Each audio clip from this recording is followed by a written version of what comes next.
Hello my dear friend, welcome back to your own channel. तो आज की इस वीडियो में हम करने जा रहे हैं derivative instrument of foreign exchange. तो डेरिवेटिव इंस्ट्रूमेंट कौन कौन से होते हैं फॉरेन एक्सचेंज मार्केट के? फॉर डेरिवेटिव इंस्ट्रूमेंट होते हैं forward market, future market, option market और swap market. So which derive a value from underlying asset is known as derivative. Derivative किसको बोलते हैं? जो क्या करते हैं, वैल्यू डिराइव करे अंडरलाइन एसेट से, उसको हम बोलते हैं डेरिवेटिव। उसके बाद हम देखते हैं फॉरवर्ड ट्रांजैक्शन होता क्या। फॉरवर्ड ट्रांजैक्शन का मतलब है कि today's rate but futures date, यानी कि आज हमने रेट कर लिया कि इस रेट पे हम गुड्स या सर्विसेज को क्या करेंगे, सेल या परचेज करेंगे, लेकिन ट्रांजैक्शन जो है वो फ्यूचर डेट पे की जाएगी। तो a forward market is a market where there is a customised contract between two parties to purchase or sell an underlying assets in a time and at a price agreed today, known as the forward price.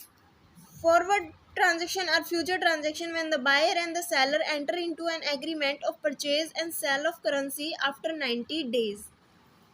तो इसमें कहा गया है कि forward market होती क्या है। Suppose करो दो पर्सन है, एक इंडिया का पर्सन है, एक यूएसए का पर्सन है। इंडिया की करेंसी है रुपीज़ और यूएसए की करेंसी है डॉलर। इंडिया के पर्सन और यूएसए के पर्सन में क्या हुई है, एक ट्रेड डील हुई है। डील किस चीज़ की है? किसी भी गुड्स या सर्विसेज को इंडिया गुड्स को क्या करेगा, इंडिया जो है वो परचेज करेगा। इंडिया जो है यूएसए से गुड्स को परचेज कर रहा है, यानी कि इंपोर्ट कर रहा है, अपनी कंट्रीज़ में इंपोर्ट कर रहा है, तो इंडिया को क्या करना पड़ेगा, पेमेंट देनी पड़ेगी। तो उन्होंने पेमेंट डिसाइड कर ली कि भाई $100 जो है इस गुड्स की प्राइस है। इंडिया की कंपनी ने कहा ठीक है, मैं $100 आपको पे करने के लिए तैयार हूँ, लेकिन जो रिस्क होगा मुझे एक्सचेंज रेट के चेंज होने की वजह से वो मैं बियर करने के लिए तैयार नहीं हूँ। तो जैसे कि इंडिया की कंपनी ने बैठ के डीलिंग की, उन्होंने ये डिसाइड किया कि ठीक है, जो आज का एक्सचेंज रेट है उसी रेट के अकॉर्डिंग तो मुझे क्या कर देना, पेमेंट कर देना। उन दोनों के बीच में कॉन्ट्रैक्ट हो गया। जो प्राइस है उन्होंने आज ही डिसाइड कर लिया। जब प्राइस आज डिसाइड कर लेते हैं तो जो करेंसी है, करेंसी के चेंज होने से कोई इम्पैक्ट नहीं पड़ता। करेंसी का जो रेट है, अगर उसमें $1.70 का है आज, अगर 3 महीने बाद वो $1.80 का हो जाए तो कोई फ़र्क नहीं पड़ रहा, क्योंकि उन दोनों ने पहले ही कॉन्ट्रैक्ट कर लिया, पहले ही एग्रीमेंट कर लिया कि $1 जो है वो ₹70 के अकॉर्डिंग, तुम $100 का जो सामान खरीदा है तुम उसके लिए मुझे ₹7,000 की पेमेंट कर देना। मतलब ₹7,000 की ही पेमेंट की जाएगी ना इंडिया के द्वारा। इंडिया क्या करेगा, ₹7,000 देगा और $100 परचेज कर लेगा, या फिर 7,000 में जितने भी डॉलर आएंगे उसको परचेज करके पेमेंट कर देगा। यानी कि इसमें ये कहा गया है कि प्राइस फिक्स कर लिया हमने। जो एग्रीड प्राइस है, जो करेंसी रेट के चेंज होने की वजह से जो रिस्क अराइज होता है, उस रिस्क को हमने खत्म कर दिया। Forward transaction are the future transaction when the buyer and the seller enter into an agreement of purchase and sale of currency after 90 days. वो किसी भी तरीके का एग्रीमेंट हो सकता है, चाहे वो करेंसी को बाय सेल करने का एग्रीमेंट हो, चाहे स्टॉक्स हो, चाहे गुड्स हो या सर्विसेज हो। The agreement is framed on the basis of a fix exchange rate, यानी कि जो एग्रीमेंट है उसको फ्रेम किया जाता है एक फिक्स एक्सचेंज रेट बेसिस पे for a definite date in the future, कि इस डेट पे अगर हम एग्रीमेंट करेंगे तो एक्सचेंज रेट यही रहेगा। एक्सचेंज रेट चाहे मार्केट में कोई भी प्रिवेल कर रहा हो, चाहे मार्केट में कोई भी एक्सचेंज रेट हो, उससे हमें फ़र्क नहीं पड़ने वाला। हम तो इसी रेट पे जो है डील करेंगे। अगर आप करने के लिए तैयार हो तो ठीक है। तो उनके बीच में ये एग्रीमेंट बन जाता है। The rate at which the deal is fix termed as forward exchange rate, उसको हम क्या बोलते हैं, फॉरवर्ड एक्सचेंज रेट। जिस रेट पे आज डील फिक्स हुई है और फॉरवर्ड में फ्यूचर में उसी रेट पे क्या की जाएगी, डीलिंग की जाएगी। तो इसमें कहा गया है टुडेज रेट आज डिसाइड कर लिया, करेंसी का जो रेट है उसको भी आज ही डिसाइड कर लिया, फिक्स कर लिया, लेकिन पेमेंट कब की जाएगी, फ्यूचर में। उसके बाद आता है हमारा नेक्स्ट पॉइंट जो है फ्यूचर ट्रांजेक्शन। फ्यूचर ट्रांजेक्शन क्या होता है कि in case of future transaction standardise contract in terms of features date and size should be follow. यहाँ पे क्या होता है कि एक कॉन्ट्रैक्ट बेसिकली बनाया जाता है। जो फॉरवर्ड ट्रांजेक्शन की हमने बात की थी, वहाँ पे हमने डील कर ली। कॉन्ट्रैक्ट बनाना नहीं बनाना वो दोनों जो पार्टीज हैं उनके बीच की बात है कि वो कॉन्ट्रैक्ट बनाना चाहती है नहीं बनाना चाहती। लेकिन फ्यूचर ट्रांजेक्शन के अंदर क्या होता है, कॉन्ट्रैक्ट बनाना कंपलसरी हो जाता है। यानी कि कॉन्ट्रैक्ट किस तरीके का, यानी कि डील तो कर ली, फ्यूचर ट्रांजेक्शन में डील तो कर लिया, अगर फ्यूचर में जाके वो मना कर दे तो, फ्यूचर में जाके अगर मना कर दे तो इसीलिए क्या आया है, फ्यूचर ट्रांजेक्शन आई है। फॉरवर्ड ट्रांजेक्शन की एक लिमिटेशन थी कि सपोज आज हमने प्राइस डिसाइड कर लिया, फ्यूचर में जाके अगर वो ज़्यादा या कम होता है तो वो मना कर दे कि क्या सबूत है कि मैंने ये प्राइस तुम्हें कहा था, तो फ्यूचर ट्रांजैक्शन के अंदर क्या आ जाता है, एक स्टैंडर्डाइज कॉन्ट्रैक्ट बनाया जाता है। एक स्पेसिफिकली क्या किया जाता है, एक स्टैंडर्डाइज कॉन्ट्रैक्ट बनाया जाता है। उस कॉन्ट्रैक्ट के अंदर क्या टर्म्स है, क्या कंडीशंस है, क्या डेट है, कितने साइज़ है, क्या साइज़ का कॉन्ट्रैक्ट है, या फिर जो भी चीज़ें लिखनी होती है उस कॉन्ट्रैक्ट में सारी की सारी चीज़ मेंशन की जाती है। An initial margin is fix and keep as collateral in order to establish a future position, यानी कि कुछ ना कुछ as a collateral security party अपने पास रखती है ताकि उस डील को क्या किया जाए, आगे बढ़ाया जाए, ताकि वो जो डील है वो लैप्स ना हो। तो ये थी हमारी फ्यूचर ट्रांजैक्शन। फ्यूचर ट्रांजैक्शन में पर्टिकुलरली एक स्टैंडर्डाइज कॉन्ट्रैक्ट बनता है, लेकिन फॉरवर्ड कॉन्ट्रैक्ट में ये कॉन्ट्रैक्ट नहीं बनने की एक बहुत ही बड़ी लिमिटेशन है। हो सकता है कि फॉरवर्ड कॉन्ट्रैक्ट में वो कॉन्ट्रैक्ट नहीं है तो पार्टी क्या कर दे, कैंसिल कर दे कि मैं तो नहीं ले रहा भाई इस प्राइस में, क्योंकि ये प्राइस चेंज हो गए हैं। तो इसी तरीके से इसकी वजह से ही फ्यूचर ट्रांजैक्शन को लाया गया। उसके बाद जो हमारी नेक्स्ट ट्रांजैक्शन है, जो नेक्स्ट डेरिवेटिव है फॉरेन एक्सचेंज मार्केट का, वो है करेंसी ऑप्शन। तो करेंसी ऑप्शन थोड़ा बहुत डिफ़िकल्ट है समझने में, थोड़ा टाइम लग सकता है, तो ध्यान से समझिएगा, लेकिन आसान भी बहुत ज़्यादा है अगर समझ में आ गया। तो करेंसी ऑप्शन क्या है, जैसे कि बहुत सारे रिस्क जो है फाइनेंशियल मार्केट में आते हैं। फॉरेन एक्सचेंज मार्केट में बहुत सारे रिस्क आते हैं। जब हम करेंसी को चेंज करते हैं तो करेंसी चेंज करना ही बहुत बड़ा रिस्क होता है। इस रिस्क से बचने के लिए हमने बहुत सारे ऑप्शंस डिसाइड किए हैं, जिसमें से एक डेरिवेटिव है हमारा करेंसी ऑप्शन। तो ये होता क्या है, option is the contract which give the option buyer the right but not the obligation to buy और sell the underlying asset at a stated date and at a stated price.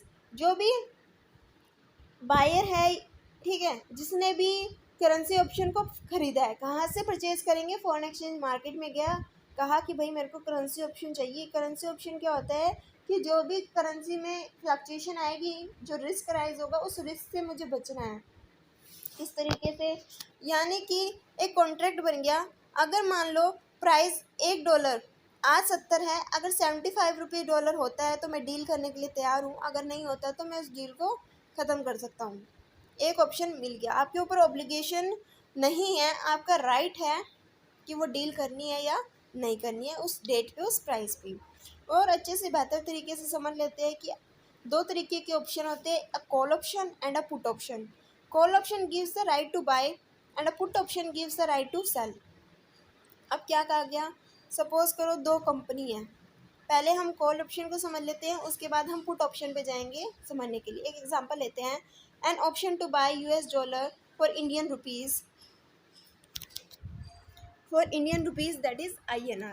क्या है कि हमें क्या करना है, $USA परचेज़ करना है। $USA क्यों परचेज़ करना है, सपोज करो इंडिया की कंपनी और USA की कंपनी, दो कंपनी है।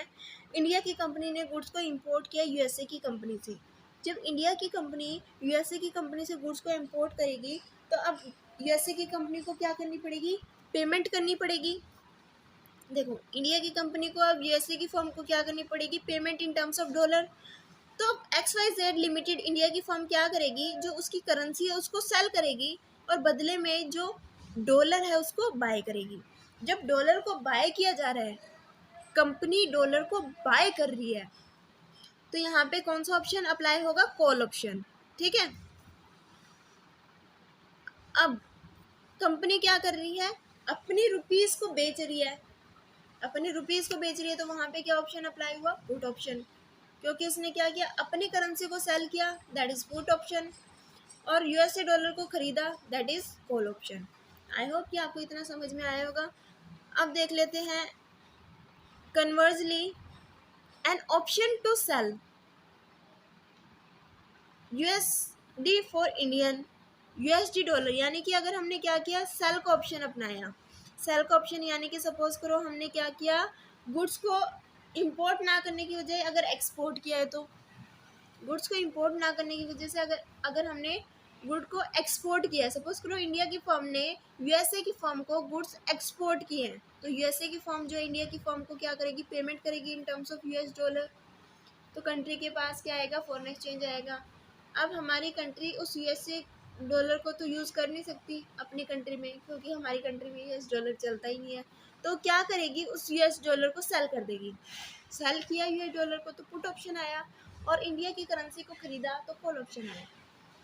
ठीक है, तो अब इसको और अच्छे से समझ लेते हैं इंपोर्ट ट्रांजैक्शन के बेसिस पे और एक्सपोर्ट ट्रांजैक्शन के बेसिस पे। Currency option strategy for import transaction, purchase call option. हमने क्या अपनाया, कॉल ऑप्शन को परचेज किया। किस तरीके से कि हमने यहाँ पे क्या किया, गुड्स को इंपोर्ट किया है। गुड्स को इंपोर्ट किया है तो हमें क्या करना पड़ेगा, यूएस डॉलर को खरीदना पड़ेगा। क्योंकि हम यूएस डॉलर को खरीद रहे हैं, इसीलिए तो हमें अपनी कंट्री की करेंसी को, इंडियन रुपीस को बेचना पड़ रहा है। क्यों बेचना पड़ रहा है, क्योंकि हम खरीद रहे हैं यूएस से डॉलर। यूएस से डॉलर खरीदने की जरूरत क्यों पड़ी, क्योंकि हमने इंपोर्ट किया। तो मेन इंपॉर्टेंस क्या है, यूएस डॉलर को खरीदना, बाय करना। जब हम बाय कर रहे हैं तो वहाँ पे हम कॉल ऑप्शन को अप्लाई करेंगे। तो सपोज करो 1 अगस्त 2010 को अगर हम एक एग्जांपल लेके चलते हैं, XYZ लिमिटेड ने क्या किया, यूएस डॉलर कॉल ऑप्शन को बाय किया for covering it's import transaction, ताकि वो इंपोर्ट जो भी गुड्स किए हैं उसकी पेमेंट कर सके एट अ स्ट्राइक रेट। किस रेट पे, 45 रुपीज़ 50 पैसे। जो रेट तो होगा ना, एक रेट पे वो क्या करेगी, उस ऑप्शन को खरीदेगी कि 45 रुपीज़ 80 पैसे जो है वो स्ट्राइक रेट था। The expiry that is 3 month, यानी कि 3 महीने का कॉन्ट्रैक्ट है कि आज गुड्स को इंपोर्ट किया है, लेकिन पेमेंट कब की करी जाएगी, 3 महीने बाद। 3 महीने बाद कब, 31 अक्टूबर 2010 को पेमेंट की जाएगी। और प्रीमियम क्या है, 30 पैसे ऑन द कॉल।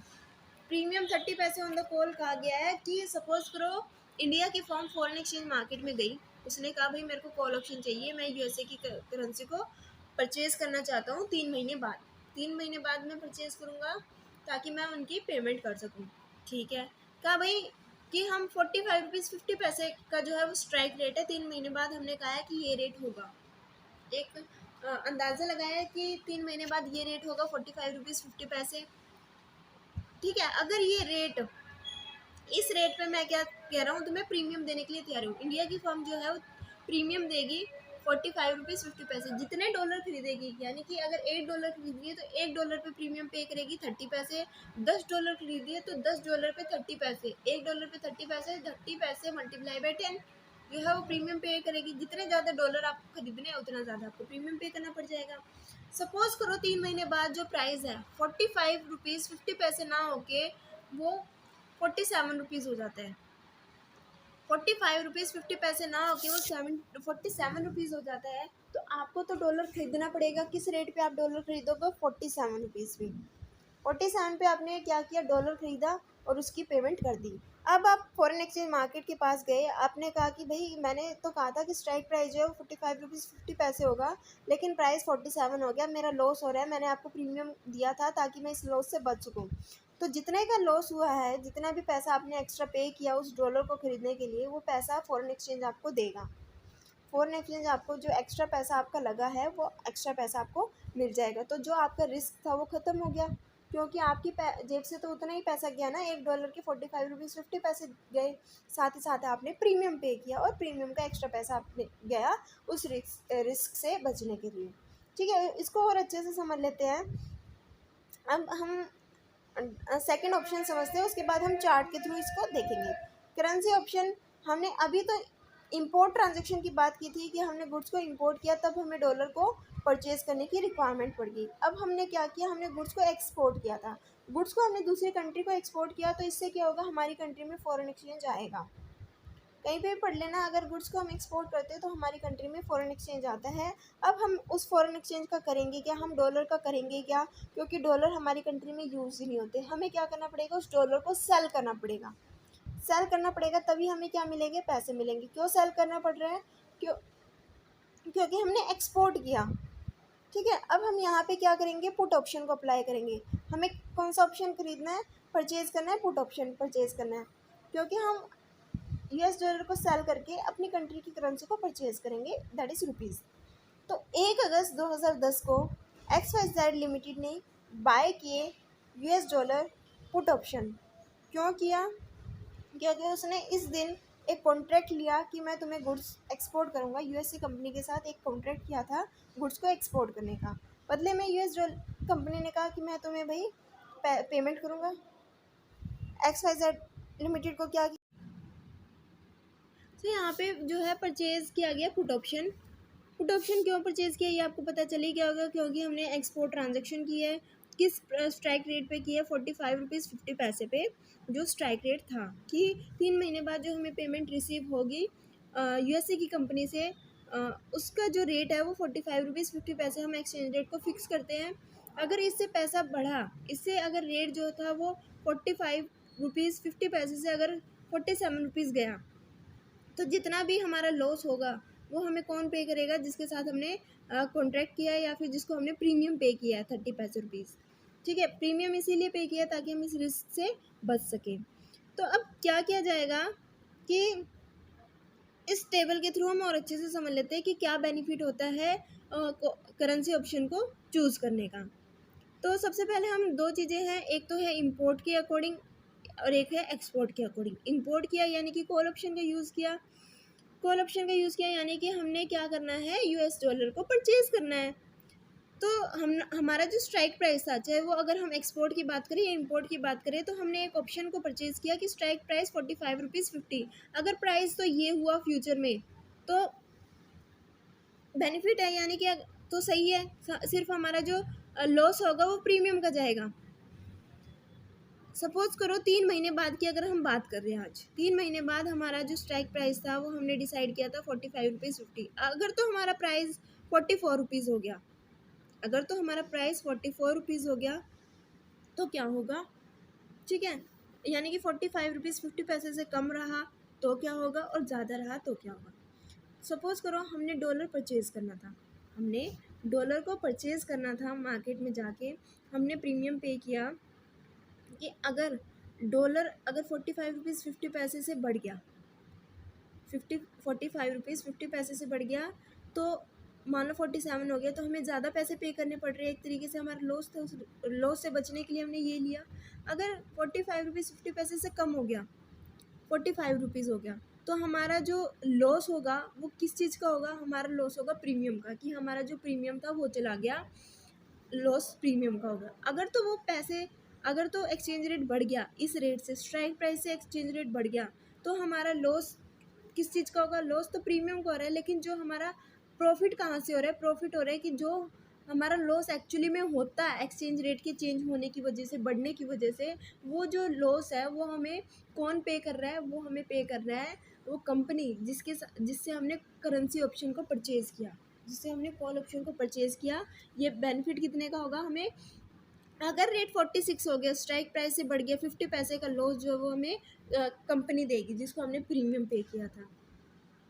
तो ये होता है कि अगर प्राइस कम हो गया स्ट्राइक प्राइस से, तो हमारा लॉस हुआ कि हमें प्रीमियम पे करना पड़ गया। ठीक है, अगर तो प्राइस ज़्यादा हो गया तो लॉस होने से बच गया, वो लॉस हमें कौन पे करेगा? वो कंपनी पे करेगी जिसको हमने प्रीमियम पे किया था। ठीक है, इसी तरीके से अगर हम पुट ऑप्शन की बात करें, पुट ऑप्शन का अब हम पढ़ते हैं अपने फोर्थ डेरिवेटिव करेंसी स्वैप के बारे में कि करेंसी स्वैप होता क्या है। सपोज़ करो एक कंपनी है यूएसए में एबीसी इनकॉर्पोरेशन करके, उसने अपनी सब्सिडरीज़ को ओपन किया हुआ है एबीसी इंडिया के अंदर। तो अब इंडिया में जो कंपनी है एबीसी इंडिया करके, ठीक है, उसको फाइनेंस की रिक्वायरमेंट है, 7 करोड़ रुपीज़ की रिक्वायरमेंट है। अब ये जो फाइनेंस अवेलेबल हो रहा है इंडिया के अंदर, उस पर इंटरेस्ट रेट इंडिया की कंपनी को पे करना पड़ रहा है 14%, लेकिन जो यूएसए में कंपनी है एबीसी इनकॉर्पोरेशन, उसको ये जो फाइनेंस है, सेम फाइनेंस जो अवेलेबल हो रहा है 6% पे। अब वो 6% पे वहाँ से पैसा ले यूएसए से और उसको इंडिया की कंपनी के अंदर भेज दे ताकि फाइनेंस की रिक्वायरमेंट को फुलफ़िल किया जाए। लेकिन यहाँ पे एक रिस्क है।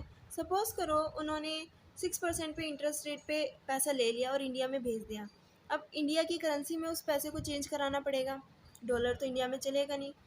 तो रिस्क है कि उस समय रेट क्या होगा, और साथ ही साथ जब इंडिया से वो पैसा वापस आएगा तो भी रिस्क है कि हो सकता है कि उस समय कुछ और रेट हो सकता है उनको ज़्यादा लॉस हो जाए। तो अब क्या किया जाए? किस तरीके से जो यूएसए की सब्सिडरी है उसको कम इंटरेस्ट रेट पे जो है लोन प्रोवाइड किया जाए? इसी तरीके से एक दूसरी कंपनी है इंडिया के अंदर, कंपनी है XYZ लिमिटेड करके, उसने अपनी सब्सिडरीज जो है वो यूएसए में XYZ अमेरिका के नाम से ओपन अप की हुई है।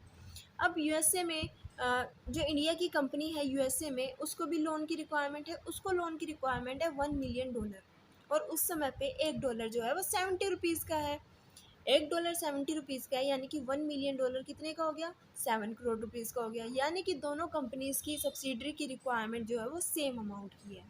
अब इंडिया की जो सब्सिडरी है यूएसए में XYZ लिमिटेड, उसको 8% पे लोन अवेलेबल हो रहा है यूएसए में, और इंडिया में जो उसकी हेड क्वार्टर है उसको जो है वो लोन अवेलेबल हो रहा है 12% पे 7 करोड़। दोनों को जो लोन है वो 5 ईयर्स के लिए चाहिए। ठीक है, अब क्या किया जाए, ये दोनों जो कंपनीज़ है यूएसए की कंपनीज़ और इंडिया की जो कंपनी है, ये दोनों गई स्वैप बैंक के पास। स्वैप बैंक के पास गई तो क्या होता है स्वैप बैंक का, बाद में हम जानते हैं स्वैप बैंक होता क्या है। सबसे पहले हम देख लेते हैं कि दोनों कंपनी को कितने की रिक्वायरमेंट है, 7 करोड़ की रिक्वायरमेंट है। क्यों, उसको तो 1 मिलियन की रिक्वायरमेंट है, यानी कि 1 million is equals to 70 rupees.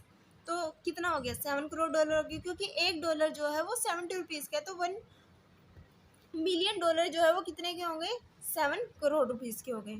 अब क्या किया जाए, अब जो यूएसए में एबीसी इनकॉर्पोरेशन को, एबीसी की कंपनी जो है उसको लोन 6% पे मिल रहा है, तो वो लोन 6% पे ले लेगी 5 साल के लिए, और वो XYZ अमेरिका को लोन प्रोवाइड कर देगी।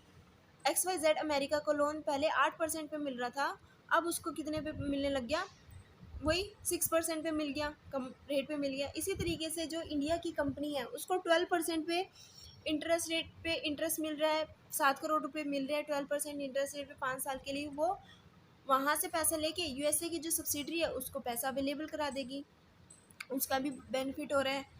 क्या दोनों बैंक आपस में, दोनों कंपनी आपस में एक दूसरे को जानती है, बिल्कुल नहीं जानती। यूएसए की कंपनी को किस तरीके से पता होगा इंडिया की कंपनी के बारे में कि इंडिया की कंपनी को इतने रिक्वायरमेंट है, और इंडिया की कंपनी को किस तरीके से पता होगा कि यूएसए की जो कंपनी है उसकी सब्सिडरी को इतने पैसे की रिक्वायरमेंट है। ये सारे स्वैप बैंक के पास जाते हैं। स्वैप बैंक को कहते हैं कि भाई देखो मेरे को तो इतना पैसा मिल रहा है, 7% पे जो है वो लोन मिल रहा है, 6% पे लोन मिल रहा है, यूएसए की कंपनी ने कहा, और इंडिया में जो मेरा बैंक है, मेरी सब्सिडरी, उसको 14% पे लोन मिल रहा है, मैं चाहता हूँ कि उसको कम इंटरेस्ट रेट पे जो है वो लोन मिल जाए। इसी तरीके से इंडिया की कंपनी अपनी सब्सिडरी के साथ जो है स्वैप बैंक के पास गई। तो अब क्या हुआ, स्वैप बैंक को ये पता चल गया कि जो यूएसए की सब्सिडरी है, यूएसए की सब्सिडी है, उसको 14% पे इंटरेस्ट मिल रहा है, लेकिन इंडिया का जो एक्चुअल में कंपनी है, इंडिया की जो कंपनी है XYZ लिमिटेड, उसको 12% पे इंटरेस्ट मिल रहा है। ठीक है, 7 करोड़ का। तो उसने 7 करोड़ का जो लोन है वो स्वैप बैंक ले लिया इंडिया से 12% पे, और वो 7 करोड़ जो रुपए है उसने एबीसी इंडिया को, यानी कि जो यूएसए की सब्सिडरी है, उसको दे दिए इंडिया में 12%, 12.25% पे। ठीक है, अब स्वैप कंपनी ने इससे क्या हुआ, 25% कमा लिए, और साथ ही साथ जो यूएसए की कंपनी है एबीसी कॉरपोरेशन, उसको भी जो है वो कम रेट पे इंटरेस्ट मिल गया। अब दूसरी कंपनी जो थी इंडिया की, उसने कहा कि भाई मेरे को, मेरी जो सब्सिडरी है उसको भी लोन की रिक्वायरमेंट है, लेकिन वहाँ पे 8% पे लोन मिल रहा है, लेकिन हम चाहते हैं कि कम इंटरेस्ट पे लोन मिल जाए। तो स्वैप बैंक को पता था यूएसए की कंपनी को जो है वो 6% पे इंटरेस्ट मिल रहा है, तो उसने उससे 7 करोड़ रुपये ले लिए, यानी कि 1 मिलियन ले लिया, 7 करोड़ नहीं लिए बल्कि 1 मिलियन लेके उसने XYZ अमेरिका को क्या कर दिया, वो लोन प्रोवाइड कर दिया 6.25% पे, यानी कि 25% इंडिया की सब्सिडरी से अर्न किया, 25% जो है यूएसए की सब्सिडरी से अर्न किया, और दोनों ही कंपनी की सब्सिडरीज को जो लोन है वो कम रेट पे अवेलेबल हो गया। तो इसको हम बोलते हैं करेंसी स्वैप। अब क्या हुआ कि दोनों का बेनिफिट हो गया, किस तरीके से, मान लो कि जो यूएसए की कंपनी है, यूएसए की कंपनी क्या है, एबीसी कॉरपोरेशन। ठीक है, इसको जो लोन मिला है उस पर इंटरेस्ट रेट इसने पे किया 84 लाख रुपीज़ हर साल, यानी कि 4 साल तक 84 लाख रुपीज़ पे किए, और जो 5वें साल इसने पे किए वो किए 7 करोड़ 84 लाख, यानी कि जो पैसा लिया प्रिंसिपल अमाउंट भी तो 5वें साल रिटर्न किया जाएगा।